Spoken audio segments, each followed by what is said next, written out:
নমস্কার বন্ধুরা, রনিতাস ফুড প্লেসে সকল বন্ধুকে স্বাগত জানিয়ে চলে এসেছি আপনাদের জন্য নতুন একটি রেসিপি নিয়ে। আজকে আমি আপনাদের সঙ্গে শেয়ার করব খুবই সহজ পদ্ধতিতে সুজির পায়েসের রেসিপি। এটি কিন্তু খুব সহজেই ও চটজলদি তৈরি হয়ে যায়। এটি খেতে কিন্তু অত্যন্ত সুস্বাদু হয়।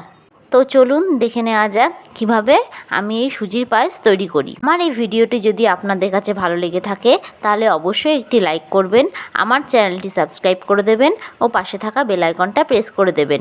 এতে আমার সমস্ত ভিডিওর আপডেট আপনাদের কাছে খুব তাড়াতাড়ি পৌঁছে যাবে। তো স্কিপ না করে পুরো ভিডিওটা দেখার অনুরোধ রইল। এখানে প্রথমে আমি একটি কড়াই বসিয়ে নিয়েছি।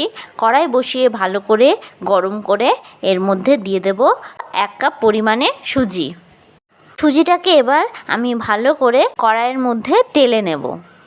আপনারা কিন্তু চাইলে এখানে ঘি অথবা সাদা তেল দিয়ে সুজিটা ভেজে নিতে পারেন। আমি কিন্তু এই অবস্থায় গ্যাসের ফ্লেমটাকে হাই টু মিডিয়ামে রেখেছি। মিনিট 2 ধরে আমি সুজিটাকে ভেজে নেব। দেখুন সুজিতে রং ধরতে শুরু করেছে। এবার আমি এর মধ্যে দিয়ে দেব দুধটাকে আমি আগে থেকে জাল করে নিয়েছি। আমি এখানে প্যাকেট দুধ ব্যবহার করেছি, আপনারা কিন্তু চাইলে যে কোনো দুধই ব্যবহার করতে পারেন। দুধটা একটু ফুটে আসলে আমি এর মধ্যে দিয়ে দেব একটা তেজপাতা। আমি একটা তেজপাতাকে এইভাবে টুকরো করে দিয়েছি। এবার সামান্য একটু নাড়াচাড়া করে এর মধ্যে দিয়ে দেব কাজু কিশমিশগুলো আমি আগে থেকে ভিজিয়ে রেখেছিলাম। এবার গ্যাসের ফ্লেমটাকে হাই টু মিডিয়ামে রেখে মিনিট 2 ধরে ভালো করে ফুটিয়ে নেব। দেখুন সুজিটা শুকিয়ে এসেছে। আমি এখানে কিন্তু 500 দুধ ব্যবহার করেছি। আপনারা আপনাদের পরিমাণ মতন এখানে দুধের ব্যবহার করবেন। সুজিটা খুব ভালোভাবে রান্না হয়ে গেলে এর মধ্যে দিয়ে দেব চিনি। এটা অবশ্যই আপনারা আপনাদের স্বাদ অনুযায়ী দেবেন।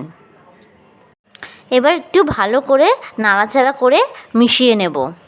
আমি এখানে নুনটা স্কিপ করে গেছি, আপনারা কিন্তু অবশ্যই একটু নুন দেবেন। এতে করে কিন্তু মিষ্টির ব্যালেন্সটা খুব ভালো হবে। এবার একটু ফুটিয়ে নামিয়ে নিলেই কিন্তু তৈরি হয়ে যাবে আমাদের আজকের সুজির পায়েসের রেসিপি। তো দেখুন খুব সুন্দরভাবে তৈরি হয়ে গেছে আমাদের এই সুজির পায়েস। এটি তৈরি করলে কিন্তু বাড়ির ছোট থেকে বড়রা সকলেই খুব পছন্দ করবে। আপনারা অবশ্যই এই রেসিপিটি বাড়িতে একবার হলেও ট্রাই করবেন। এটি কিন্তু খুবই কম সময়ে ও খুবই কম উপকরণ দিয়ে তৈরি হয়ে যায়।